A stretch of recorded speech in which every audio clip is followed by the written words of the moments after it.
Gracias amigos por estar con nosotros en un nuevo encuentro con la ciencia. En este caso estamos en una entrevista muy especial porque como todo el mundo sabe, por lo menos en el campo universitario, hace 100 años ocurrió algo muy importante y que ha tenido trascendencia en la vida de los países de América Latina. Se trata de Córdoba, esta ciudad a la que va a viajar el señor doctor Iván Rodríguez Chávez, rector de la Universidad Ricardo Palma y expresidente de la Asamblea Nacional de Rectores y actual presidente de la Asociación de Universidades Peruanas.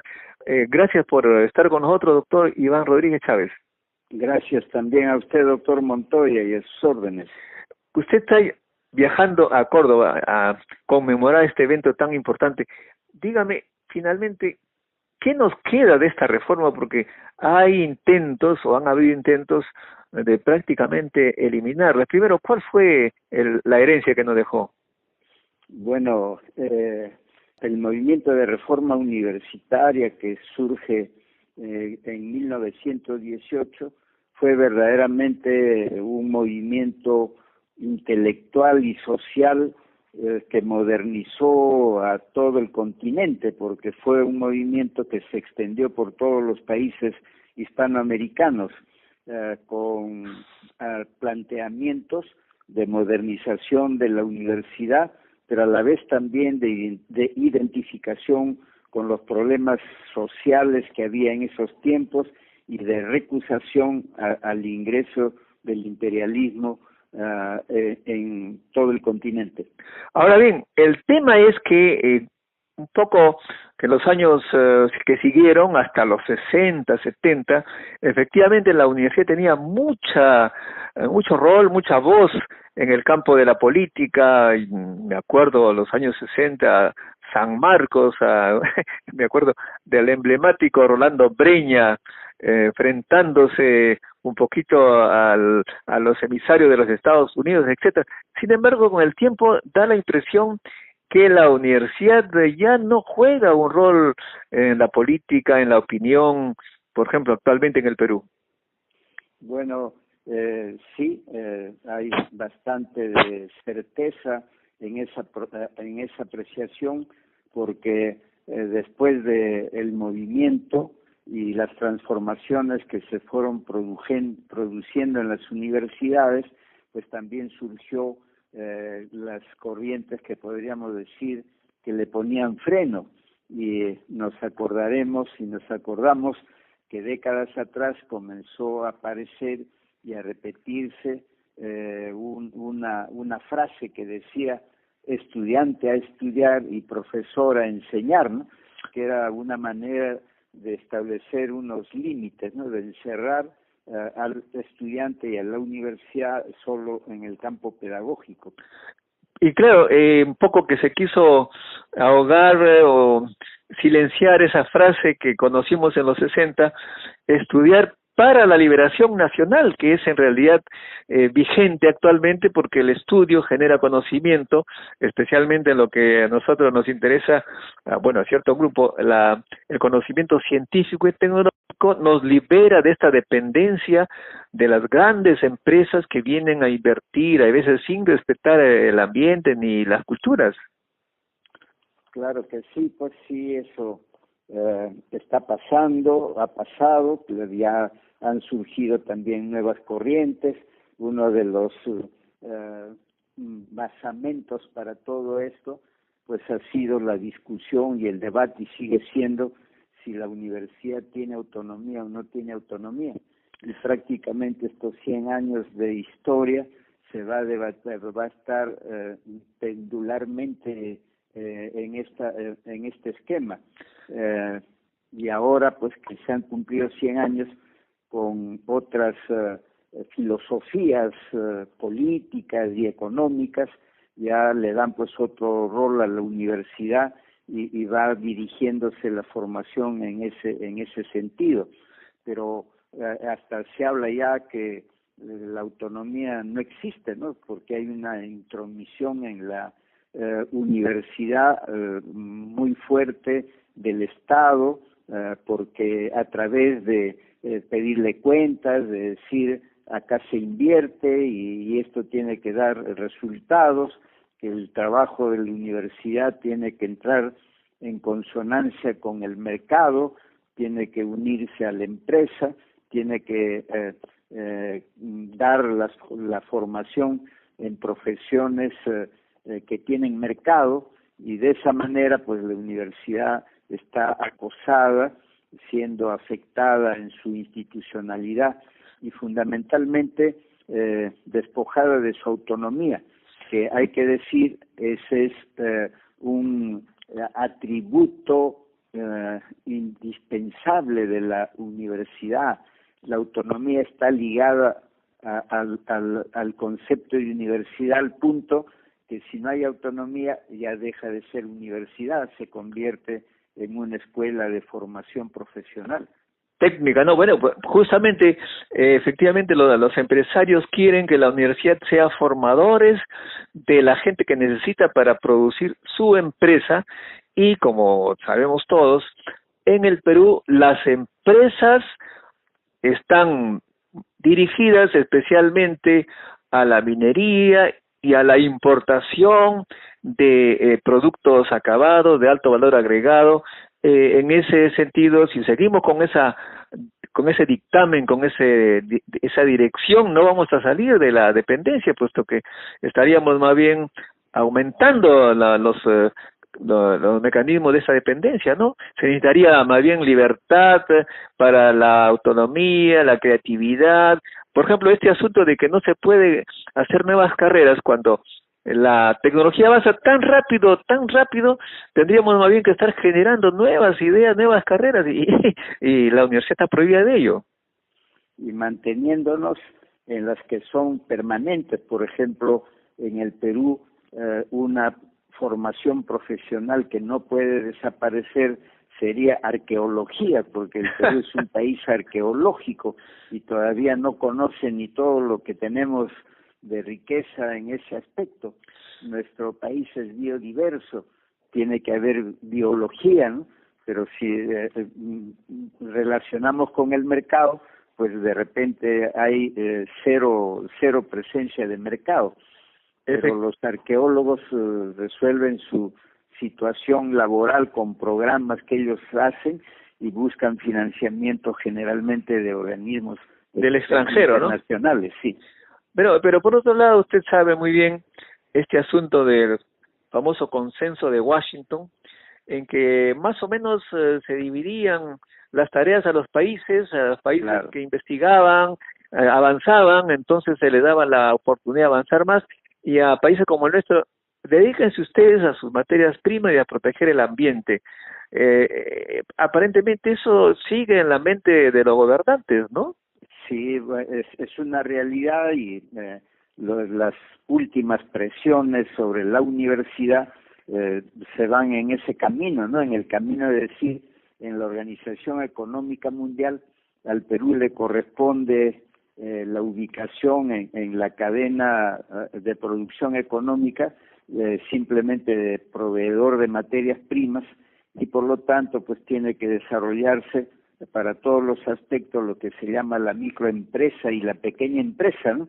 Porque esa está en consonancia con esa división pues a través de la economía mundial, países productores y países indudablemente consumidores y proveedores, ¿no? Proveedores de la materia prima. Mire, acaba de salir hace un par de días una noticia en la prestigiosa revista Science, la noticia según la cual China está haciendo unos planteamientos y una estrategia que ha iniciado con mucha fuerza de atraer a su país, a su territorio, la mayor cantidad de talentos con buenos sueldos y una inversión para que inviertan allí en sus laboratorios, en su creatividad. Es decir, las potencias ya están peleándose por los talentos. Usted ha dicho que nosotros exportamos materias primas, pero también exportamos cerebros y no hacemos nada para un poco defendernos de esta guerra que se ha dado por los talentos que las potencias se llevan cada vez a nuestros cerebros. Sí, una situación como la que diseña funciona en los estados que verdaderamente valoran la educación y saben que a través de la educación se va a impulsar el desarrollo material y el desarrollo social de la población, de la sociedad. Pero aquí el Perú, no, como Estado, no tiene ningún programa de ese tipo. Si revisamos los detalles de estos casos, el Estado, que verdaderamente quiere la independencia tecnológica y científica, invierte y manda, el Estado manda a los mejores alumnos de las universidades, los manda a otros países, pero a cargo del Estado, el Estado los beca y le cubre los costos de los estudios y el dinero que necesita para vivir, y naturalmente cuando termina sus estudios los regresa a su país, pero ahí en el país también le dan trabajo, pues ¿no? Entonces es un circuito, ¿no? Es un circuito de seleccionar, de enviar, pero financiado. En cambio en nuestro país, pues el que puede salir al extranjero sale, pero por esfuerzo propio, la mayoría de ellos pues con mucho sacrificio, entonces al Estado no le implica una inversión y consecuentemente pues es dueño de su vida, ¿no? Porque además hay que agregar que por los convenios culturales de reciprocidad con los países del primer mundo, pues no son posibles los reconocimientos de los grados y los títulos, y el peruano que ha estudiado en el extranjero, pues así sea la Sorbona o sea cualquier otra universidad, aquí en el Perú no se le reconoce el título y da lo mismo que no lo tuviera.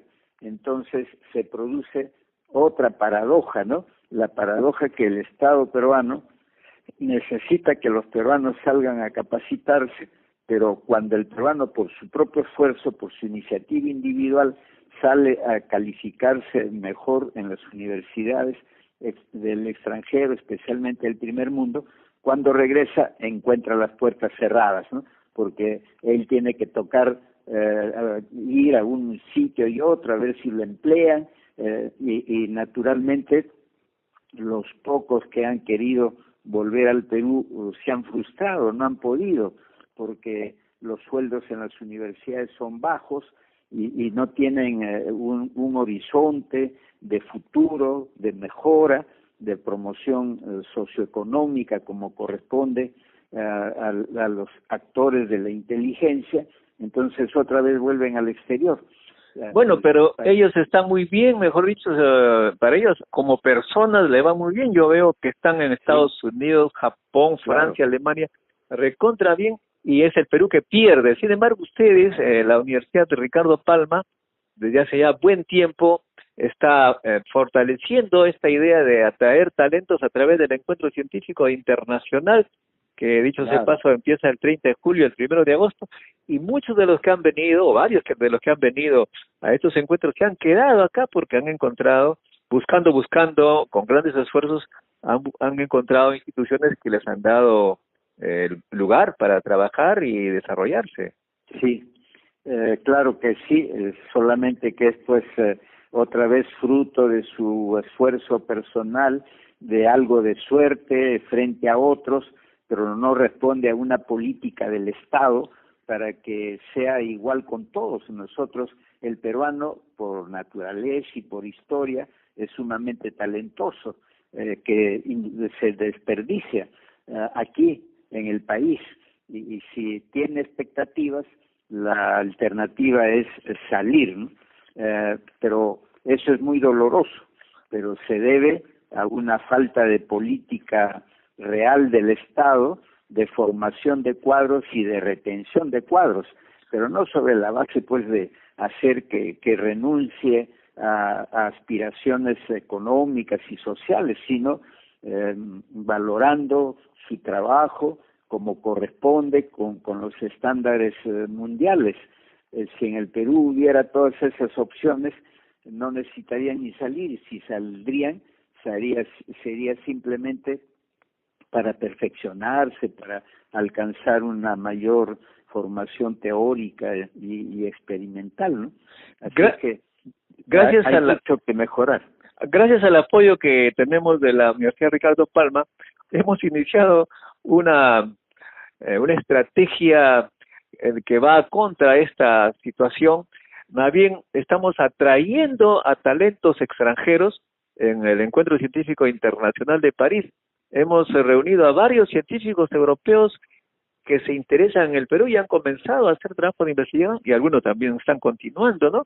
Sí. Españoles que se dedican al estudio de la vegetación, el Perú, los materiales. Es decir, creo que la Universidad Ricardo Palma en ese sentido está iniciando algo que debería seguir como ejemplo a las otras instituciones peruanas.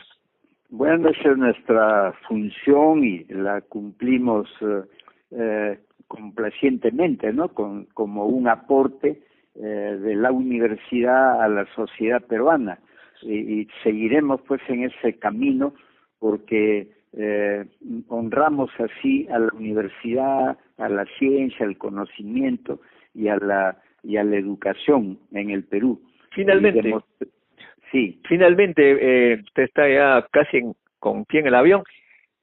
La realidad política, como decía al inicio, siempre se le preguntan a los políticos cómo va la política. Es un poco curioso como preguntarle al enfermo cómo va, ¿no? ¿Cómo va usted?